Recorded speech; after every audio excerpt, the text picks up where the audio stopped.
खाना सब्जी बनाउनको लागि तयारी हुँदैछु गाइस हो। अनि यहाँनिर आजको दालमा के हो यो बोरा छ हो। बोराहरूको नाम पनि त्यस्तो भन्नु हुँदैन, यो दुधे बोरा र नेपाली बोरा होला हो। रहेछ तर करेला चाहिँ यस्तो भएछ पाके सब हो। पाकेको पनि अब कुहिएको पनि होला सायद, त्यो घरकै करेला हो। फेरि हाम्रोमा चाहिँ करेला खाने छैन।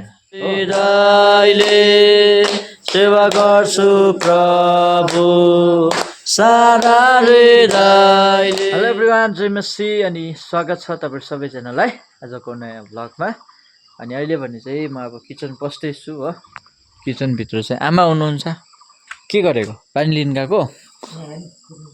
के चाहिँ बेलुका कस्तो किरा आइरहेको थियो पल्लोपट्टि यतापट्टि।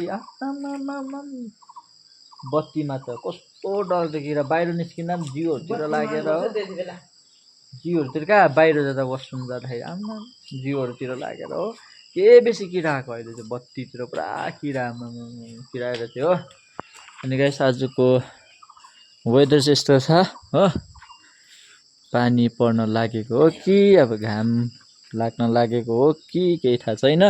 तर पनि अब यस्तो मौसममा चाहिँ यसरी पारीको भ्यूहरू चाहिँ मजाको देख्दो रहेछ हो। फगी लाग्दै गरेको हरियाली देखिरहेछ हो। फेरि हिउँदमा त सुक्खा न सुक्खा खडेरी देख्छ हो। तर अहिले चाहिँ हरियो एकदम दामी देखिरहेछ क्या भ्यूहरू। अनि म चाहिँ अब यहाँनिर खाना सब्जी बनाउनको लागि तयारी हुँदैछु गाइस हो। अनि यहाँनिर आजको दालमा के हो यो बोरा छ हो। बोराहरूको नाम पनि त्यस्तो भन्नु हुँदैन, यो दुधे बोरा र नेपाली बोरा होला हो। अन्त हाम्रोमा चाहिँ प्रायः जस्तो चाहिँ दुधे बोरा र नेपाली बोरा चाहिँ आमाले ल्याइबस्नुहुन्छ। अनि मुसुरी दाल त्यस्तो बेसी खानुहुन्न, किनभने मुसुरी दाल बाबाले पनि त्यस्तो खानुहुन्न, आमाले पनि त्यस्तो खानुहुन्न हो। खाने त म मात्रै हो। अनि मलाई अलिकति चाहिँ अनि मन नपर्ने भनेको चाहिँ मुङ्गी दाल हो, चाना दाल हो। तर पनि अब खान्छु खानु त, अब समटाइम्स खान्छु, तर त्यस्तो चाहिँ मन पर्दैन। तर अब हाम्रो चाहिँ फेभरेट भनेको चाहिँ मेरो चाहिँ भनौँ न, मेरो चाहिँ फेभरेट भनेको चाहिँ मुसुरी दाल नै हो। मुसुरी दाल अनि दुधे बोरा नेपाली बोरा, अब अर्कोलाई चाहिँ ठकमाने बोरा पनि भन्दो रहेछ। अनि मलाई सिङतामे बोरा पनि मनपर्छ हेभी क्या। सिङतामे बोरा र साग मिसाएको दालहरू एकदम मनपर्छ हो। सो आज सब्जी चाहिँ के पकाउनु पर्ने हो गाइस? सब्जी बोरा रहेछ, आलु रहेछ, सब्जी त त्यस्तो छैन रहेछ, प्याज टमाटर छ हो। करेला रहेछ तर करेला चाहिँ यस्तो भएछ पाके सब हो। पाकेको पनि अब कुहिएको पनि होला सायद, त्यो घरकै करेला हो। फेरि हाम्रोमा चाहिँ करेला खाने छैन हो। करेला चाहिँ बाबाले मात्रै खानुहुन्छ, म पनि खाँदिनँ, आमाले पनि खानुहुन्न। त्यही भएर चाहिँ करेला नखाने भएर नै होला यस्तो हालत भएको करेलाको चाहिँ गाइस हो। आज बिहानको सब्जीको लागि चाहिँ गाइस हाम्रो चाहिँ यहाँनिर आलु धोएर अब बनाउन लागिरहेछु, काटेर हो पकाउन लागिरहेछु। एउटा आयु त के भयो चौडी परेछ त, अन्त के खालको आलु भयो बेसी राखेर होला यता। यहाँनिर चाहिँ गाइस अब चाहिँ सब्जी पाक्दैछ हो। पाकिहालेको चाहिँ छैन तर पाक्नै लागिरहेछ हो। सो आज चाहिँ गाइस हामी चाहिँ हो, म चाहिँ भने हामी चाहिँ आलुको सब्जी, यहाँनिर दाल पाकिसकेको छ हो। अनि खाना पनि पाकिसकेको छ हो। आज चाहिँ मलाई जति सक्दो चाहिँ घाम लाग्ला जस्तो भइरहेछ हो। त्यही भएर चाहिँ अब चाहिँ एकछिनबाट चाहिँ लुगा धुनुपर्ने छ हो। यहाँनिर चाहिँ गाइस अब लुगा भिजाउनको लागि रेडी हो। सो पानी चाहिँ अब माथिबाट ट्याङ्कीमा ओभरफ्लो भइरहेछ हो। पानी चाहिँ यति बेसी छ अहिले, प्रशस्तै छ हो। तर घाम भन्ने चाहिँ छैन हौ गाइस, घामको चाहिँ अभाव छ हो। पानीको चाहिँ प्रशस्तै छ। अब यहाँनिर लुगा धुनुपर्ने छ हो। थाक थुप्रिरहेछ लुगा, अझै छ धुनुपर्ने, अब त्यो चाहिँ भोलि धुन्छु होला हो। सो आजको लागि चाहिँ अब यति हो। 7:55 भइसकेको छ, 8 बज्नै लागेको छ, 5 मिनट्स लेफ्ट हो। सो अब हामी चाहिँ यहाँनिर खाना लागिरहेको छौँ, किनभने हामी चाहिँ 8 बजी खान्छौँ हो। सो यहाँनिर आमा पनि आउनुहुँदैछ, अब बाबा पनि आउनुहुन्छ हो। अब चाहिँ गाइस म चाहिँ रेडी भएर पनि ड्युटीको लागि सो जाँदैछु हो यहाँनिर ड्युटी अब।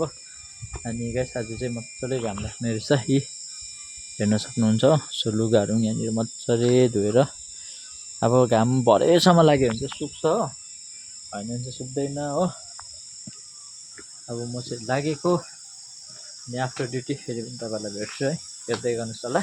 हाम्रो बाबाले चाहिँ यहाँनिर चुलो बनाइरहेछ, घरमा थियो यहाँ चाहिँ दाल हो किन बोरा रोप्ने हो, सो त्यही भनेर चाहिँ यहाँनिर चुलो बनाइरहनु भएको छ हो। अनि तपाईँले सुन्दै पनि हुनुहुन्छ होला ब्याकग्राउन्डमा किरा कराइरहेछ, डरै लाग्छ हो। त्यस्तो किरा करायो भने चाहिँ हरेस हुन्छ नि त, फेरि अल्छी लागेर निन्द्रा लागेर आउँछ नि त कि, त्यति बेसी कराइरहेछ ब्याकग्राउन्डमा हो।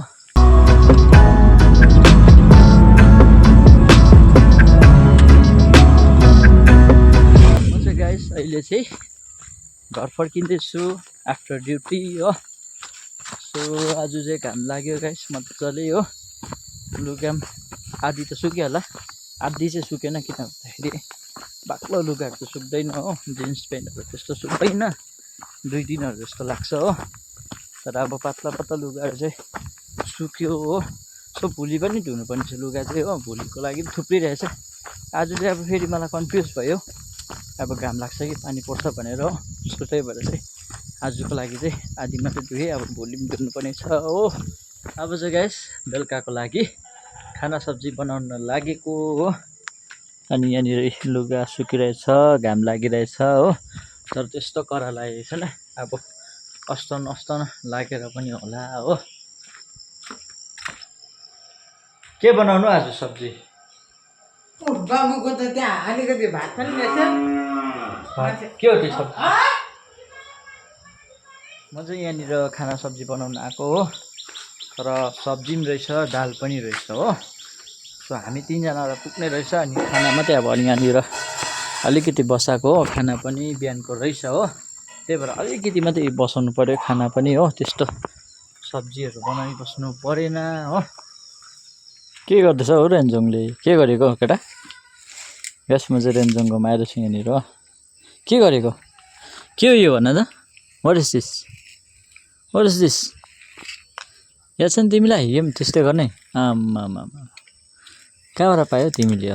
ए उल्टा गर्दा डाइरेक्सन अन्त यहाँ रहेछ यो चल्दैन। किन चल्दैन?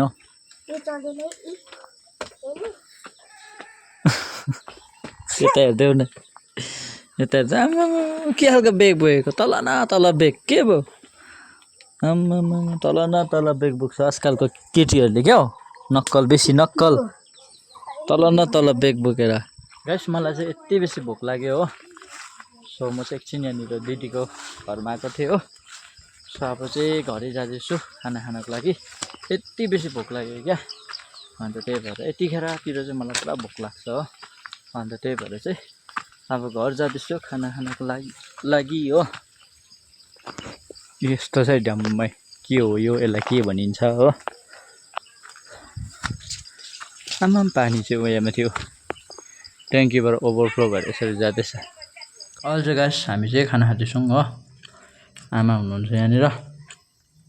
सो यो चाहिँ सब्जी र दाल चाहिँ बेलुकाको खाना मात्रै नयाँ हो, यो बेलुकाको अरे बिहानको भनेको नि।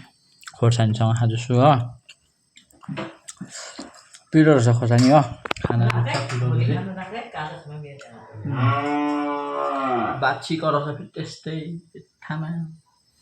अब चाहिँ म चाहिँ लागेको फेलोसिपतर्फ हो। आज फ्राइडे हो नि, हाम्रो फ्राइडे 7 बजीदेखि लिएर फेलोसिप हुन्छ हो। यहाँ कत्रो डरले खाल्टा बनाइरहेछ, पानीले चाहिँ पास भएर गइरहेछ क्या पानी चाहिँ। अहिले चाहिँ प्रशस्तै छ यहाँनिर पानी क्या, ट्याङ्कीबाट ओभरफ्लो भएर हो। हामी चाहिँ जाँदैछौँ परबाट, भीमबहादुर मामा हुनुहुन्छ हो। सो उहाँ पनि आउनु हुँदैछ अरे आज भेना चाहिँ हामीसँग जानु सक्नु भएन, किनभने उहाँ चाहिँ काममै हुनुहुन्छ हो। सो त्यही भएर चाहिँ म अनि भीमबहादुर मामा हामी यताबाट छौँ हो। अब सधैँ चाहिँ अरू बेला चाहिँ भीमबहादुर मामा, म अनि साइमन भेना हुन्थ्यौँ, तर आज चाहिँ हामी 2 जना मात्रै छौँ हो। हामी चाहिँ हिँड्दा हिँड्दै यहाँनिर रात पनि परेको हो, किराहरू कराउँदैछ गाइस। बिहान पनि कराउँदै थियो हो, अनि अहिले पनि कराउँदैछ हो। हामी चाहिँ आइपुगिसकेको छौँ यहाँनिर सेवाघरमा हो।